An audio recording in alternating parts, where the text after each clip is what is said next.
Hey, everybody. I wanted to start off this service from this seat, and I wanted to ask a question. Have you ever experienced a time where you found yourself in a crowd?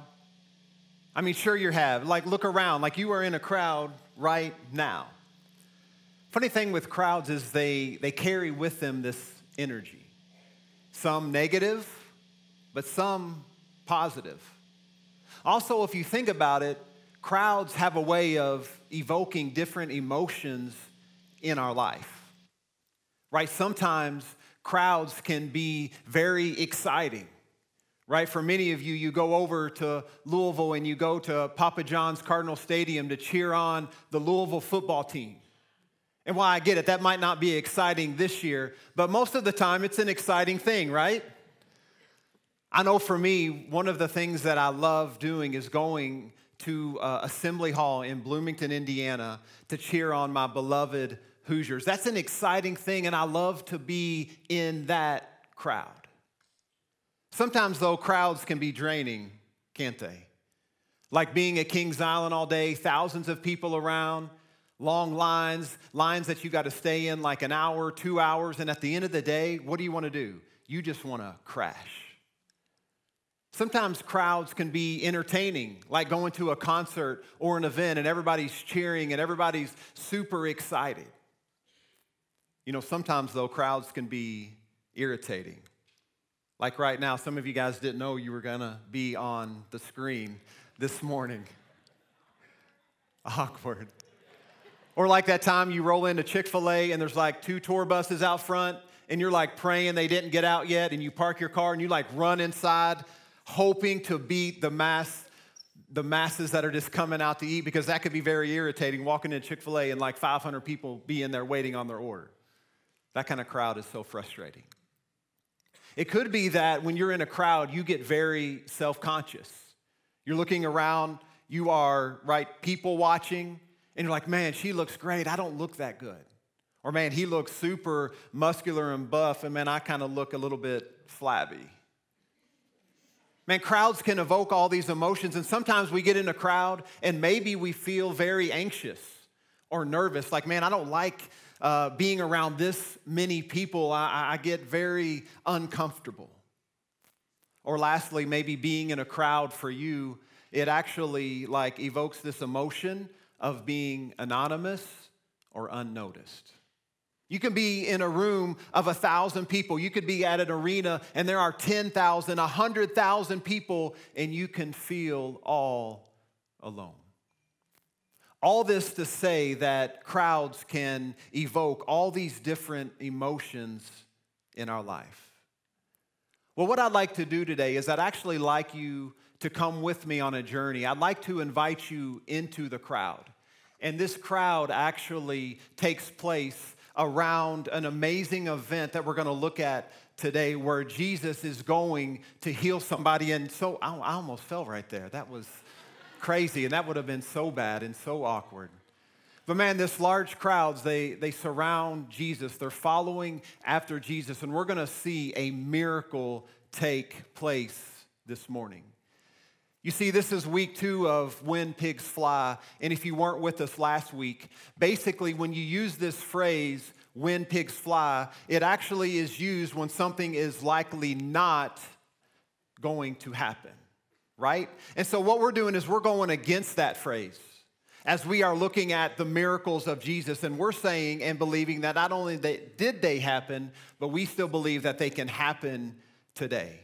And so what we're going to do is I'm going to invite you into this story, this amazing encounter where there is this crowd following Jesus. And I'm going to be honest, I really believe that God is going to speak, God is going to move, and you are going to be super encouraged today. And also I believe that your faith is going to be built up just a little bit more. If you brought your Bible, you can turn with me to Mark chapter 5. If you don't have a Bible, it's all good. Get out your phone.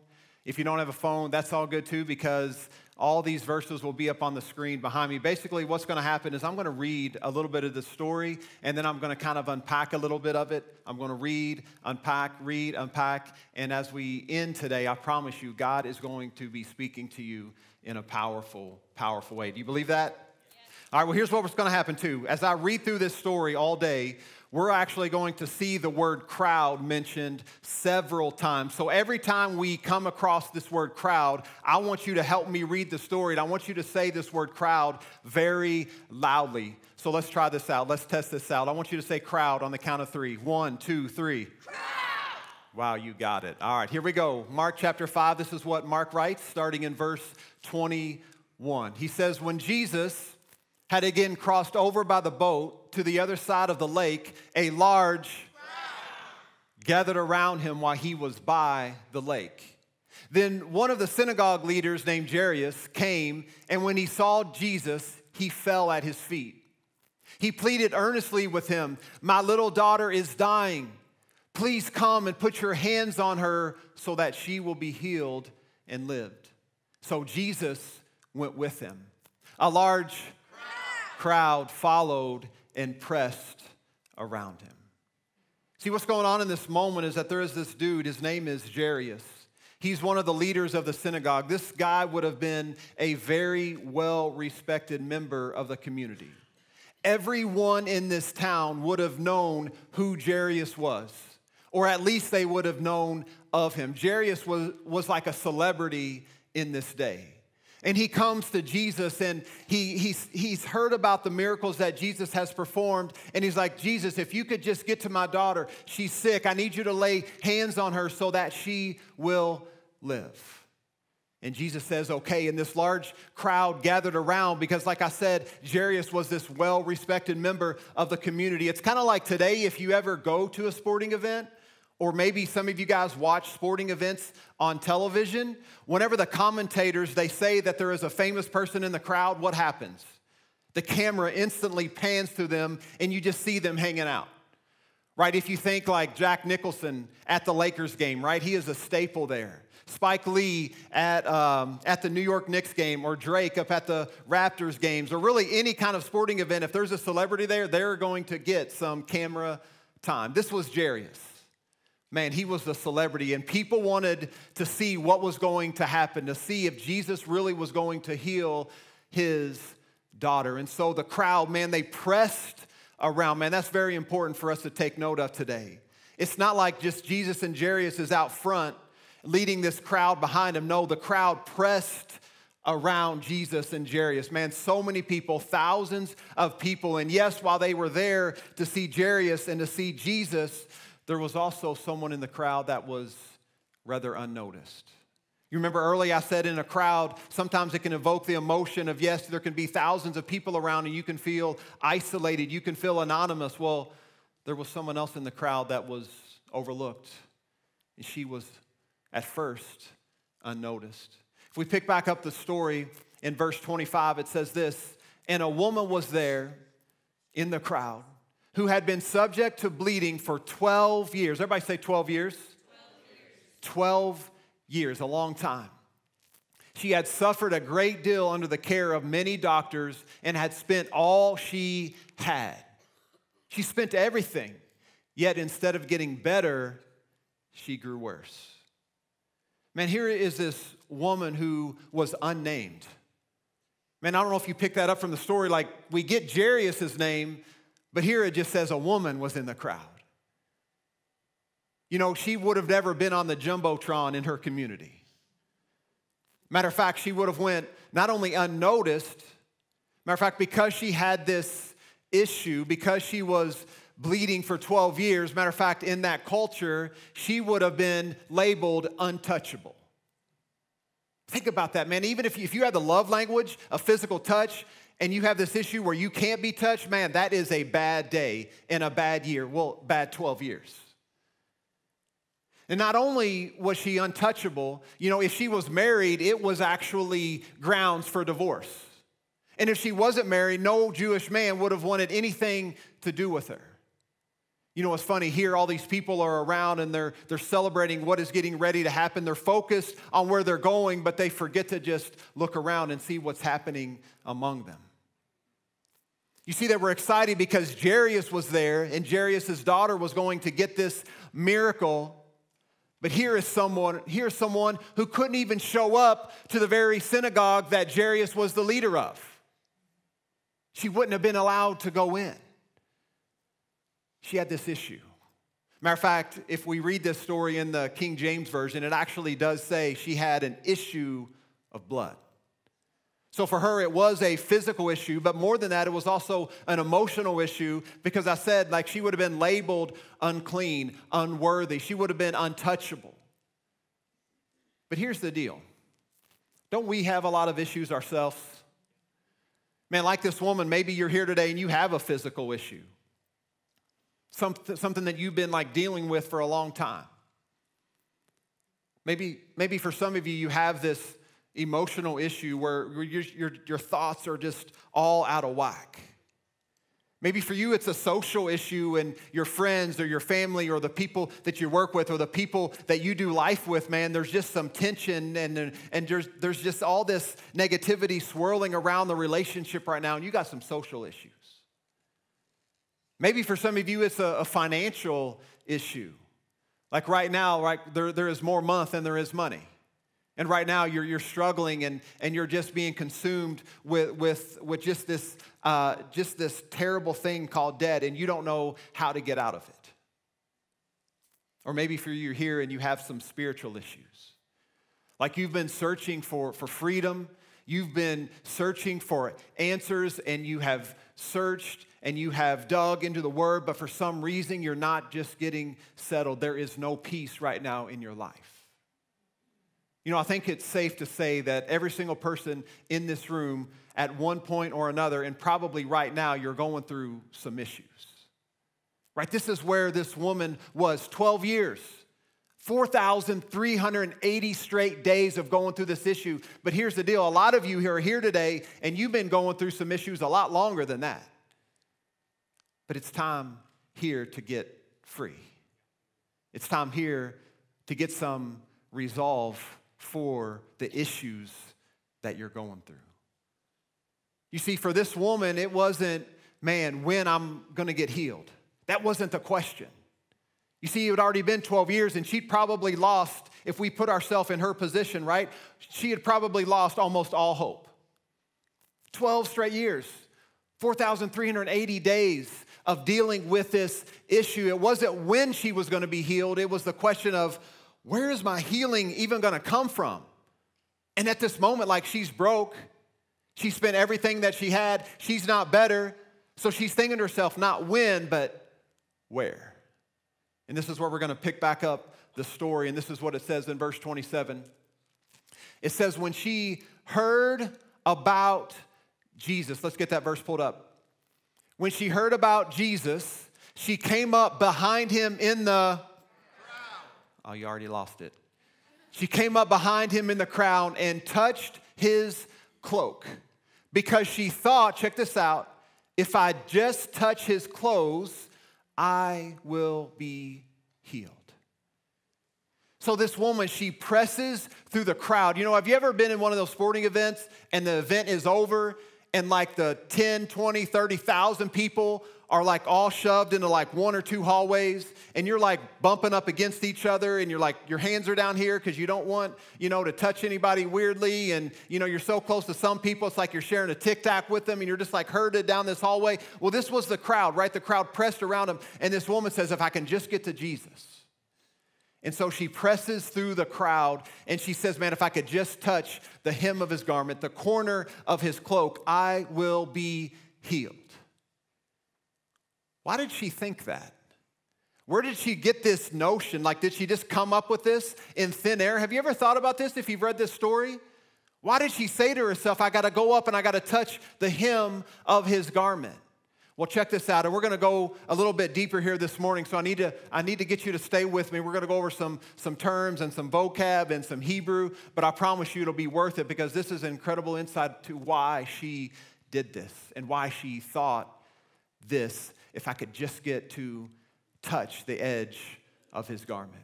Well, here's the deal. In this culture, in the first century in Israel, right, that the Jewish men, they would have had two pieces of clothing. They would have had an undergarment. It was like this long T-shirt, and it would have went down past the knee, about midway on the calf, and this T-shirt was known as a tunic. This is what they would have wore, in the fields, to work, to the market, in their homes. It was just an everyday average attire, this thing called a tunic. Well, over top of the tunic, there was also this thing that they wore called a cloak. And basically what it was a rectangle piece of fabric with a hole in the middle of it, and they put it over their head, and then they kind of tied a belt or a sash around their waist. I just got back from Israel a couple weeks ago, and man, I had an awesome opportunity to spend some time with a Jewish leader, and he actually talked a lot about this cloak. And what he taught me, I'm going to actually share with you this morning. And actually, Jewish men still wear these cloaks today. But there's a lot of meaning and a lot of reasons why they wear these cloaks. You see, on the corner of these cloaks, if you were a rabbi in the Jewish culture, you would actually have these tassels hanging down from the corner of this cloak. And these tassels were called tzitzi. And it was a very important thing to a Jewish leader and a Jewish man because these tassels represented their faith in God. These tassels represented like their ideology that God is supreme, that he is ruler of all. You see, these tassels, there's something significant in these tassels. They would actually tie these tassels into 5 knots. And these 5 knots represented the 5 books of the Torah, the books that Moses would have written, right? Genesis, Exodus, Leviticus, Numbers, Deuteronomy. And in between these knots were 4 spaces, and the 4 spaces represented the name of God. And they didn't put vowels in because they wanted to revere God's name. And so these 4 letters would have just been YHWH. And more than that, these tassels would have been made up of different amounts of strings in each one, and they totaled in the 4 corners 613 strings that made up these tassels. Now stay with me, I'm going somewhere with this. You see, those 613 strings, they represented all the commands and all the Jewish laws that are found in the Old Testament. You see, these tassels represented someone's faith in God. If you want to read more about these tassels, you can do that in Numbers chapter 15, and I encourage you to do that on your own. But man, this was a very significant thing to a Jewish person to have these tassels and to wear this coat with 4 corners. And so this woman, when she says, if I can just touch the corner, what she's talking about, if I could just touch these tassels that represent faith in God, and she thinks this because there's a word here in Hebrew. It's actually the word kanaf. K-A-N-A-P-H, kanaf. And not only is it translated corners, it could also be translated wings. Like a bird has 2 wings, 2 kanafs. And so there is this verse, and this woman probably would have maybe heard it preached, or maybe someone told her about it once they were in the synagogue, or maybe she heard it as a little girl. Remember, because for the last 12 years, she wasn't allowed in the temple. She wasn't allowed in the synagogue. So maybe she heard something as a little girl, and this so rang true for her. Because let's pull this verse up. It's in Malachi chapter 4, verse 2. And this is what she would have instantly connected with. It says this, "But for you who revere my name, the Son of Righteousness will rise with healing in his wings," or healing in his kanaf, which also represents corners. So there is healing in the corner. So this woman said, if I could just touch the corner. What was this woman doing in this moment?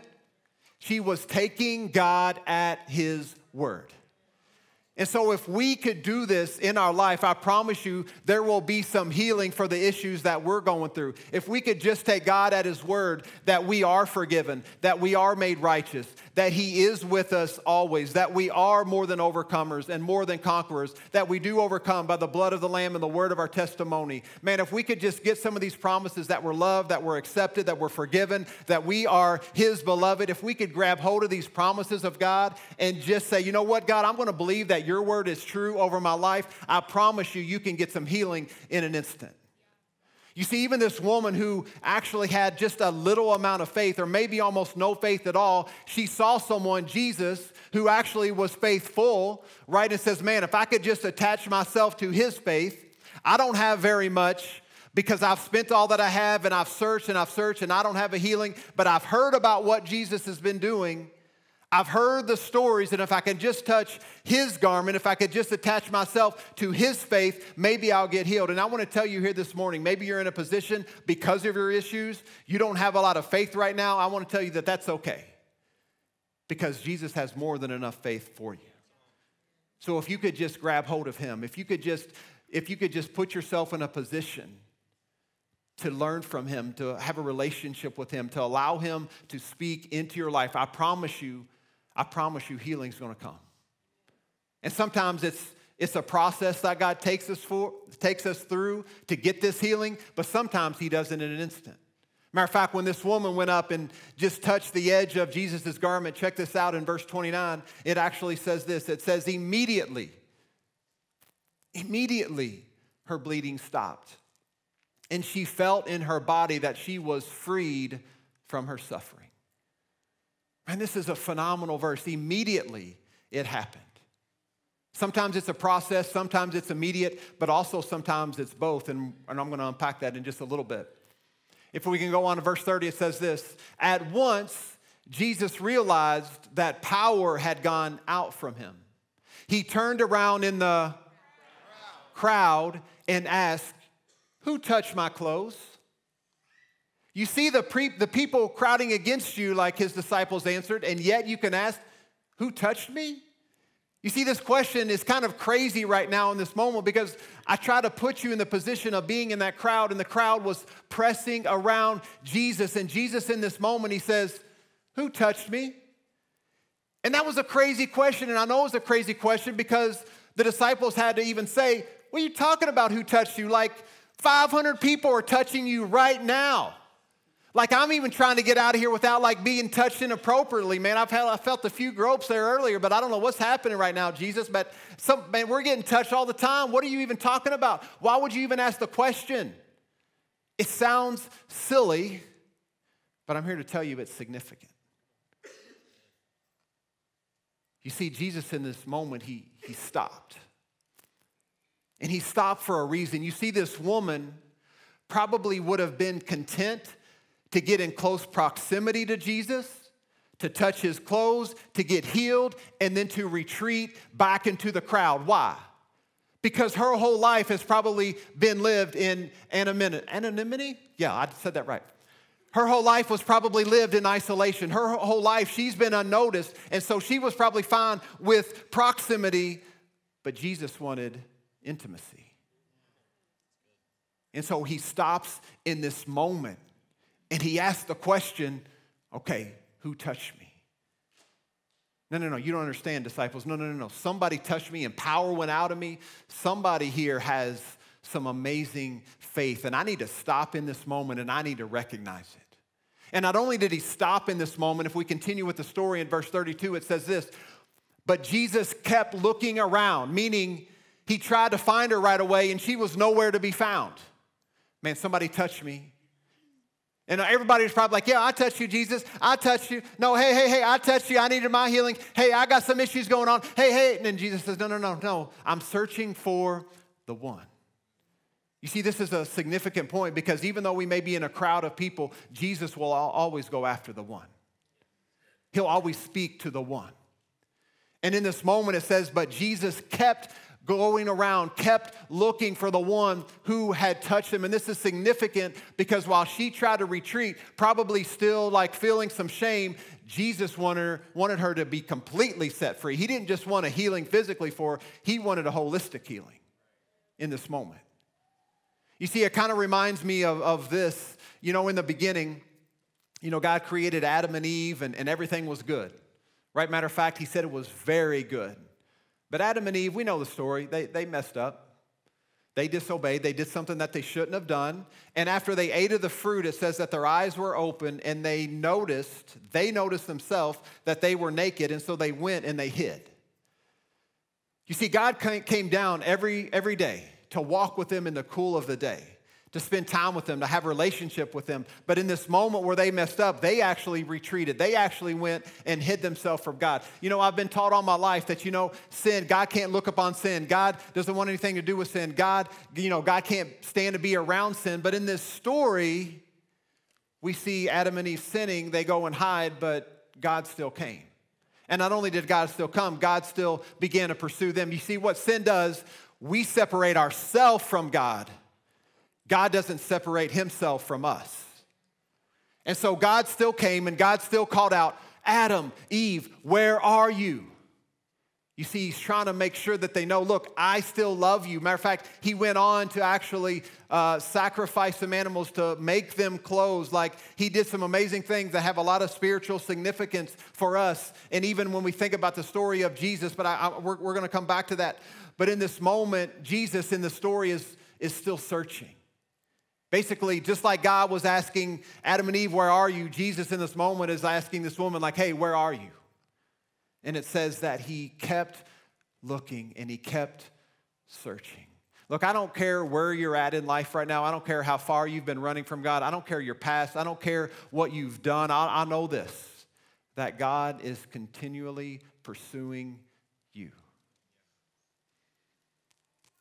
In this story, in verse 33, it says this, then the woman, knowing what had happened to her, came and fell at his feet, and trembling with fear, told him the whole truth. I love how Luke's gospel puts this one verse. Luke has a very similar account, tells the same story, just with a few differences. But I love this one verse, and it's a little bit different, and the wording is just a little bit different, and I got to get you to see this.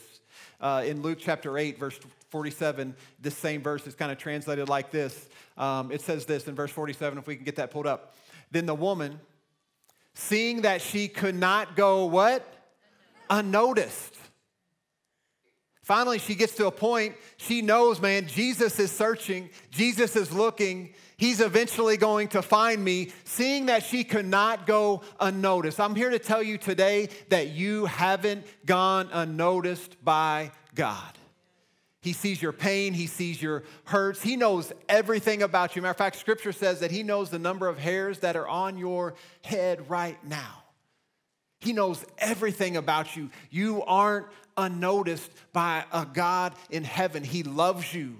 He is with you. He wants a relationship with you. He's not just satisfied with you being in close proximity. He wants a deep, intimate relationship where he gets to know you and you get to know him. Knowing that she could not go unnoticed. Here's this woman, right? She's in the crowd. And of course, she tried to get her healing and she tried to retreat. She tried to get herself into a place where she's isolated, where she's anonymous, where she was unnoticed. Why? Because for years she had this issue. 12 years she had this issue. 4,380 days of being labeled untouchable, of being labeled unclean. Man, can you imagine? 4,380 straight days without even intimate contact, without even a handshake, without even a hug. And even more than that, man, think about the emotional pain for 12 straight years of being labeled. You know, a lot of us carry around a lot of labels too, don't we? You know, whether it's fair or not, and whether we put those labels on ourselves, other people may have put them on us. And we tend to do that sometimes to others too. We don't get to know them. We don't get to know someone and their story. What do? We just instantly cast this label over them, sometimes just by what we've heard. Oh, there goes Susie the drunk. Oh, there goes, John the addict. There goes so-and-so. She's an adulterer. There goes so-and-so. He struggles with this and this. And why do we do that? We look to people, and instead of getting to know them and truly know them and hearing their story, we instantly put a label on them. And then because of that label, we instantly put them in the box, and then that determines how we respond and we interact with them. You see, in this moment, man, this woman had lived 12 years with this issue, 12 years of being labeled. 12 years of being called all sorts of names that I'm sure she didn't welcome, but there was one name that was being reserved for her. One name that Jesus actually had for her. And in calling her this name, it changed her entire identity. It changed her entire circumstance. It changed her entire future. Man, I got to get you to see the significance of this. The very last verse we're going to look at today, it says this in verse 34. Jesus says to her, daughter. And in this moment, he calls her daughter. He doesn't call her an outcast. He doesn't shame her. He doesn't condemn her. He doesn't say, hey, you tried to get healing and then you left. Like, what are you doing? No, he calls her daughter. He includes her into his family. He said to her daughter, your faith has healed you. Go in peace and be freed from your suffering. Now, I want you to see this. Your faith has healed you. Go in peace. Now, she had already gotten some physical healing. Whenever she touched the corner of Jesus' garment, it says immediately she knew that the bleeding had stopped. But Jesus wanted to continue to seek her out because not only did he want her to have this physical healing, he wanted her to be healed spiritually. He wanted her to be healed emotionally. And in this moment when he says, your faith has healed you, go in peace, basically he's saying, look, I want a new relationship with you. You are now a daughter. You're part of my family. And I want you to know you can leave this place knowing for a fact that we have an incredible relationship now for the rest of our life. And you can call me Father. Just what Pastor Corey was sharing out of worship today, man, we have a Father. You know, when we put our faith and our trust in Jesus, man, we get to be included in this family, and we have a Father who loves us unconditionally. We have a Father whose arms are wide open towards us. We have a Father who has just this smile on his face, and it is a permanent smile. We have this Father who continues to love us regardless of what we go through. It's like this one-way love, and it's going to keep coming. Guess what? Regardless if you love him back, Jesus is still going to love you. Man, it's called agape. It's called unconditional love, meaning there are no conditions. There is nothing you can do, there is nothing you have done that will separate you from the love that God, our Father, has for you. Man, nothing can separate his love, not angels, not demons, not height, not depth, nor any other created thing can separate us from the love that God has for us. And this story, guys, is proof of that. It's proof of that. You see, Jesus in this moment, he stops in the middle of the crowd. You see, they're on their way to heal Jairus' daughter, and that's another sermon for another time because of this incident. It's funny, though, because he gets stopped, because of the time, Jairus' daughter ends up dying, and so when Jesus gets there, she's already dead, and I'm sure there were some thoughts, oh my gosh, you know, we shouldn't have took so long. Man, that girl, like, she stopped the whole crowd, and now my daughter's dead. What's going on? But Jesus, in that moment, he healed his daughter, too, to say, look, I can heal her, I can heal the woman, and it's on my timeline, not yours. But in this moment, if you think about it, man, they're on their way to Jairus' house, but Jesus, in this moment, he stops. Now, why did he stop? Because he wanted to make sure that this woman got noticed. He wants you to make sure that he notices you as well. He wanted to make sure that he took time to hear her story, and I want to tell you today that he wants to get to know you and hear your story as well. And in this moment, in front of everybody, why did he do this publicly? Have you ever thought about that? I don't know if you've been thinking about that as I've been talking about being in the crowd. Why would Jesus call her out? Because if I called some of you all out this morning, y'all be like, no, man, no, Pastor Shannon, no, I'm good. I'm going to retreat. I'm going to hide. Matter of fact, it's about time for me to go to the bathroom right now. But Jesus, in this moment, he stops, and he wants the crowd to see and to witness what's about ready to happen. Why? Because for 12 years, she was labeled an outcast. For 12 years, she didn't have family. She didn't have community like we have. And so in this moment, Jesus stopped because he wanted to restore her back into the community. And I want to tell you today, he does the same thing. He wants to restore you back into the family of God.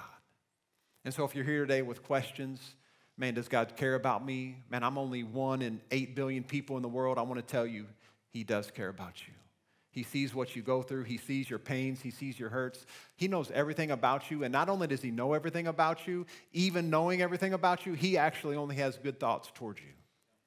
Matter of fact, Scripture says that God, the thoughts that God has towards you, not only are they good, but they outnumber the stars in the sky, and they outnumber the sand on the seashore. Man, that's a number that I can't even comprehend. But those are the thoughts, the good thoughts that God has to his children, to his sons and to his daughters. Man, it's pretty phenomenal. I'm going to get the worship team to come back up. And as they're coming, I was thinking about what I wanted to do to close out. How can I encourage you and just really even lift your faith even more as we leave? And I think I want to ask this. I think I want to talk to you guys about where you're at with God in the crowd. You see, we can come to believe in Jesus, and we can, be in a place where we are a son or a daughter, but then yet we maybe truly never continue to live like a son or a daughter. And so some of us, it was like, okay, I got my healing or I got salvation, I know I have eternal life, but I'm just now going to live just on the outside. You see, I feel like in this moment after reading through this story and talking about the crowd and how easy it is to kind of blend into the crowd, how easy it is to get lost in the crowd, I just felt like God would want to say to you today to kind of move from the fringe to the front. Move from the fringe to the front. Front and center faith. Not a life lived on the fringe, on the outskirts, but man, a front and center faith, a faith that is lived closely following after Jesus. You see, because a life lived closely followed after Jesus is an incredible life. Matter of fact, Jesus himself said that I have come so that you may have life and life to the full. Some of us, we're walking around like we don't have a full life. Well, that's because we haven't really followed after Jesus. That's because we haven't taken the time to get to know him and to allow him to speak over our life. Because if we would allow him and would we just take God at his word like we talked about earlier, man, we start really walking in that fullness of life that he came to bring. And I have come that you may have life and life to the full. So let's stop living life on the fringe and let's have a front and center faith, a faith that says, you know what? God calls me a daughter. God calls me a son, and so I'm going to start walking confidently in that thing. And as I'm walking confidently in that, as I'm following after Jesus and I'm looking at Jesus face to face and I'm allowing this relationship to develop, I promise you, that is when you start to get some immediate healings from your issues, some immediate resolve for the issues that you're going through. Because I promise you, a life lived following after Jesus, he will never take you to a place that he doesn't want to teach you something, that he doesn't want to grow you, that he doesn't want to show you, that he just wants to show you how good that he really is. And so what we're going to do, I'm going to ask you to stand to your feet right now in this moment, and we're getting ready to worship, and we're getting ready to sing. And during this time, here's what I want to happen. We're going to pray in just a second, but I just really want you to connect. In this story, we talked about Jesus like pursuing this woman in the crowd. And as we sang earlier, he really is the one who will never leave the one behind. And so in this moment, I just want you to connect with our Father. I want you to just see him face to face. If you got to close your eyes, that's great. I want you to close your eyes, and I want you to picture God. I want you to picture him smiling over you. And I want you to picture him with arms open wide. I want you to know that he came to include you into his family, and he does look at you as a son or a daughter in whom he is well pleased. But we just have to start believing that. And so right now, if you would just close your eyes with me, we're gonna just pray.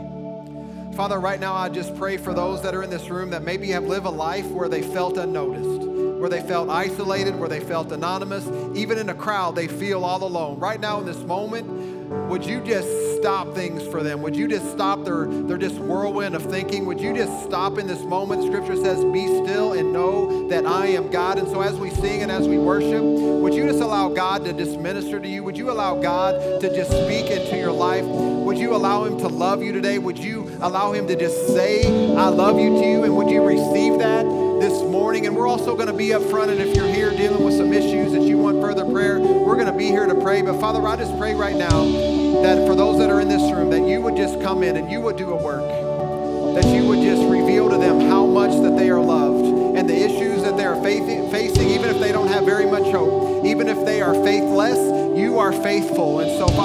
just prove yourself and show yourself faithful to your church today.